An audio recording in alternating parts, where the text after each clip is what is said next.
बिस्मिल्लाहिर्रहमानिर्रहीम। अस्सलाम वालेकुम। मैं हूं आपका दोस्त हसनैन अब्बास और आप देख रहे हैं मेरा यूट्यूब चैनल लीगल इन्फॉर्मेशन। दोस्तों, आप अगर अभी तक मेरे चैनल पर नए हैं तो मेरे चैनल को सब्सक्राइब कर दें, साथ ही घंटी का बटन प्रेस कर दें ताकि आने वाली नई मालूमाती वीडियो आप तक बर वक्त पहुंच सके। चलते हैं आज के अपने टॉपिक की तरफ। हमारा आज का टॉपिक है CPC 1908। इसके हवाले से हमने आज डिस्कस करना है व्हाट इज प्लेंट, दावा क्या होता है, इसके बेसिक इंग्रेडिएंट्स क्या हैं, इसके लवाजमात क्या हैं, इसको जो है ना हम डिस्कस करते हैं। ऑर्डर 7 रूल 1, इसमें जो है ना दावे को या प्लेंट को डिस्कस किया गया है। सबसे पहले रूल 1 ये डिस्क्राइब करता है कि जिस अदालत में हम अपना जो है ना दावा दायर कर रहे होते हैं, सबसे पहले हमें उस अदालत का नाम लिखना है। इसके बाद आ जाता है मुदई मुकदमा जो होता है उसका नाम, वल्दियत, सकूनत, पत्ता वगैरह ये बिल्कुल दुरुस्त लिखने हैं। इसके बाद जो हम बनाम में लिखते हैं वर्सेस मुद्दा अलैह का नाम, वल्दियत, सकूनत वगैरह ये हमने जो है ना मुकम्मल तौर पर लिखनी है। इसके बाद हमारा प्लेंट शुरू होता है। हमने अपने प्लेंट में, दावे में जो हमें मामलात हैं, जो हमारा मैटर है, उसको हमने तफसील से डिस्कस करना है।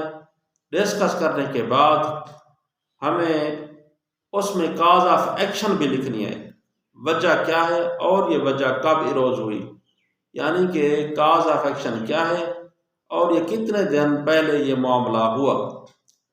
इसके बाद हमें आखिर में प्रेयर भी लिखनी है, क्लेम भी लिखना है, जो हमने वो क्लेम कर रहे होते हैं कि हमें ये प्रॉपर्टी दिलाई जाए, ये जो हमारा मैटर है इसको हमें दिलाया जाए। इसके बाद अदालत का जुरिस्डिक्शन लिखना है कि मुअज़्ज़ज़ अदालत का अख्तियार समात भी इस पर है, पीकुनी जुरिस्डिक्शन या टेरिटरी जुरिस्डिक्शन जो भी होता है, हमें ये भी लिखना है। इसके बाद हमें कोर्ट फीस, उस दावे की वैल्यू लिखनी है कि हमारा ये दावा, ये प्लेंट, ये 10 लाख की मालिया तक का है, 50 लाख की मालिया तक का है, इस पर कोर्ट फीस कितनी आती है, कोर्ट फीस अदा कर दी गई है या बाद में अदा कर दी जाएगी, या कोर्ट फीस में इस्तिस्ना है। इसके बाद हमें सेट ऑफ भी लिखना है। सेट ऑफ मैं आपको समझा दूँ।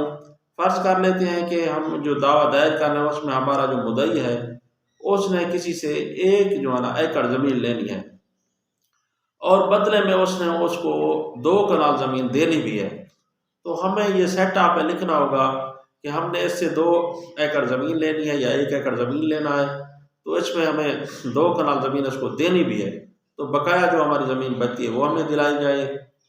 सेट ऑफ के बाद हमारा जो आ जाता है वो हमने रिलीफ भी हमने इसमें लाजमी तौर पर लिखना है कि हमें ये प्रॉपर्टी जो है 2 कनाल ये दिलाई जाए या इसके बदले हमें जो है ना इतनी मालिया दिलाई जाए या जो भी है।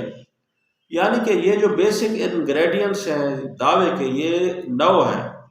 इनमें से अगर कोई भी रह जाता है, फर्ज कर लेते हैं कि पार्टीज के नाम मुकम्मल नहीं होते, या काज ऑफ एक्शन, या अदालत का नाम, या अदालत का जुरिस्डिक्शन, या जो हम प्रेयर कर रहे हैं, या जो क्लेम है, या जो ये सेट ऑफ है, या कोर्ट फीस का मामला है, अगर इनमें से कोई भी एक चीज़ रह जाती है तो हमारा दावा खारिज हो जाता है।